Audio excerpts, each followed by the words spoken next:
in midi inta ugu surneed oo ku laabneed iyo xabadka korkiisa inay ka dhaawacneed marka intaas aragnay cadaalad inaan rabnaa cadaalad ilaahay rabnaa warra caloosha ka jeexay laba jeer ugu dhuftay maashku ka jeexay ka galiyay xariiray u dhimatay mootul fajar waa askiisa ayuu qudha ka xiray waxa ayna u haysay 5 caruur ah sabab la yaab la darteed ayuu iyadoo ciyaalka intuu labistay dugsi quraan u dirtay intuu guriga ugu yimid ayuu qoorta ka xiray mid ka mid ah caruurta ayayna dhabta ku haysatay oo ay nuujinaysay sheekada lagu ogaaday qaabka uu u qaarajiyay Cabdiraxmaan xaaskiisa ayaa rabaa inaan kula wadaago ninkii arxanlaawaha ahaa ee bedelay Sayid Cali Macalin Daawud sanadkan 2024 xaalad murugo leh ku macsalaameeyay qoyskan caruurtiisa oo 5 ahna ka dhigay rajo inta aanan kula wadaagin sheekada la yaab kale ee ka soo korortay qaabka uu dhacay falkii lagu qaarajiyay Firdawso Cali Shirwac oo ahayd haweeney aqoon-yahanad ah ciyaalkeedana korsan jirtay sidoo kale bilan jirtay laguna qaarajiyay magaalada Muqdisho haddaba inta aanan ku soo bandhigin kulana wadaagin xogtan oo dhameystiran fadlan muuqaalka meel fog gaarsii share garay la wadaag saaxiibadaada u ducee hooyadan sidoo kale qayb ka qaado in cadaaladda la marsiiyo ninkan waa maasantahay shalay xilli hore waxaa magaalada Muqdisho gaar ahaan degmada Xamar Jajab ka dhacay dhacdo la yaab leh oo qof walba oo Soomaali ah oo maqlay oo la yaabay waxaa soo yeertay wiil dhalinyaro ah oo qiyaas ahaan 34 jir ah aqoon-yahan ah wax bartay in xaaskiisa uu tuuray nafta uga qaado kalida wadnaha xabadka wajiga madaxa afka ayuu ka galiyay xitaa iyadoo daanka ay ka taagan tahay waliba uu ku qalloociyay ayuuna dhagax inta madaxa ka saaray uga tag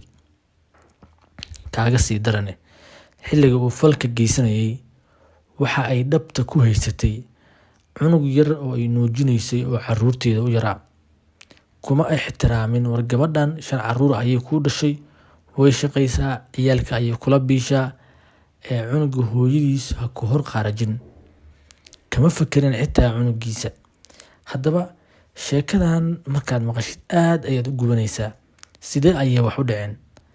Cabdiraxmaan waxa uu ahaa wiil dhalinyaro ah oo dalka dibadiisa wax ku soo bartay magaalada Muqdisho ka shaqaysanay sidoo kale Firdawso waxay ahayd gabar iyaduna magaalada Muqdisho wax ku baratay ku soo barbaartay gabar qurux badan oo baariyada ixtiraam badan ah Cabdiraxmaan isagoo waxba haysan ay la soo sabartay oo iyadu biilka ay qaybteeda ka bixi jirtay ilaa iyo haatan waa shaqaynaysay sidaan xogta ku hayo laakiin isagoo weli aan Cabdiraxmaan ka bixin noloshii adkeyd ayuu bilaabay markii naagtiisu ay 5 cunug dhashay biilka qoyskana ay wax ka bixiso in dumar kale oo la haasaabo dhowr mar ayay arrinkaasi isku qabteen sida aan xogta ku helnay Cabdiraxmaan iyo Firdawso ugu dambeyn waxay tiri naag hadaad guursanaysid guurso biilkana guriga kaafi ana guriga ayaan joogayaa laakiin arrinkaasi sida la rabay ma una noqon Cabdiraxmaan kuma filnayn guriga biilkiisa inuu naag kala guursadana waa uu rabay laakiin markii ugu dambeysay oo shalay ah walow marar badan khilaafkooda la dhex galay oo Cabdiraxmaan ehelkiisa lagu dacweeyay lagana codsaday in hadduu rabo inuu naag kala guursado aysan gabadhaani ogoleyn in iyadoo shaqaynaysa caruurtiisa ay u biisho ee Cabdiraxmaan hadduu naag kala guursanayo ay u ogoshahay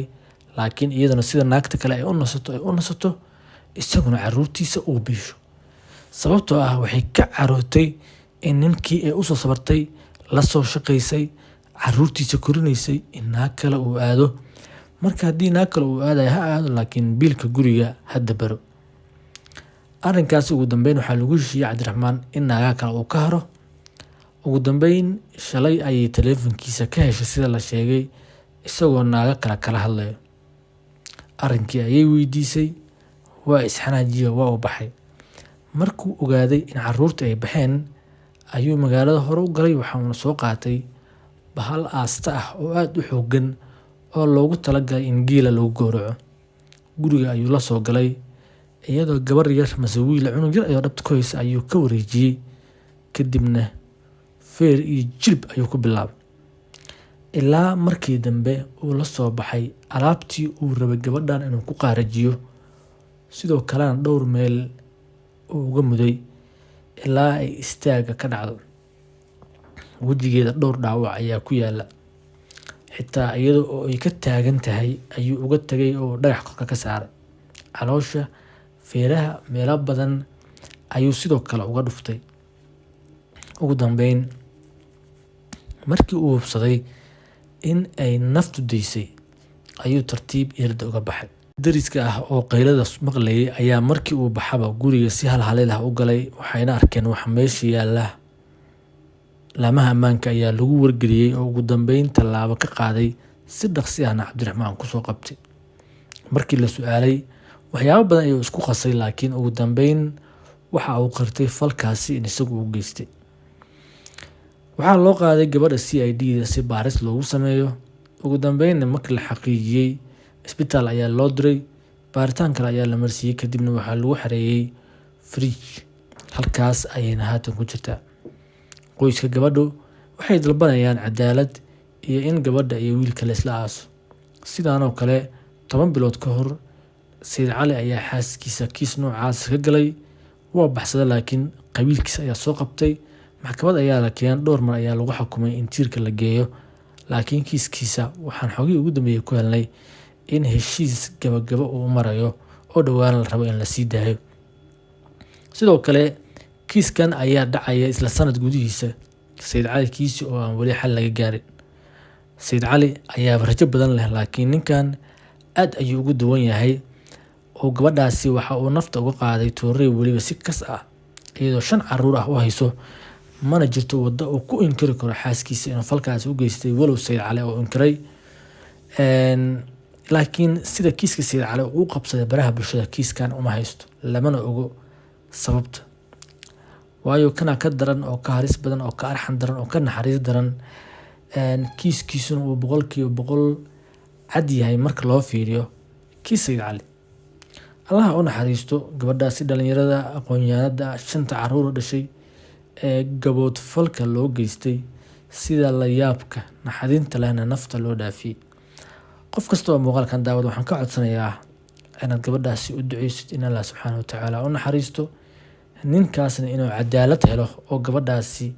cadaaladeeda sida ay noqotaba looga oofiyo, in caruurtaas Ilaahay koriyo, cuqdadana uu ka saaro. Muuqaalkan share gareey. Waxaa laga yaabaa in dad badan ee muuqaalkan ku taageeraan ama se ninkaasi cadaalad loo gaarsiiyo. Waa qasab sida Sayid Cali loogu kacay in aanaraahda gabadha Sayid Cali uu qaarijiyey, gabadhaasi cadaalad loogu raadiyey, in gabadhana aan laga seexan ee iyadana cadaalad loogu raadiyo, kiiskeedana loo buunbuuniyo sida kiiskii Luul Sheekh Cabdi Casiis loo buunbuuniyo. Waa maasantahay.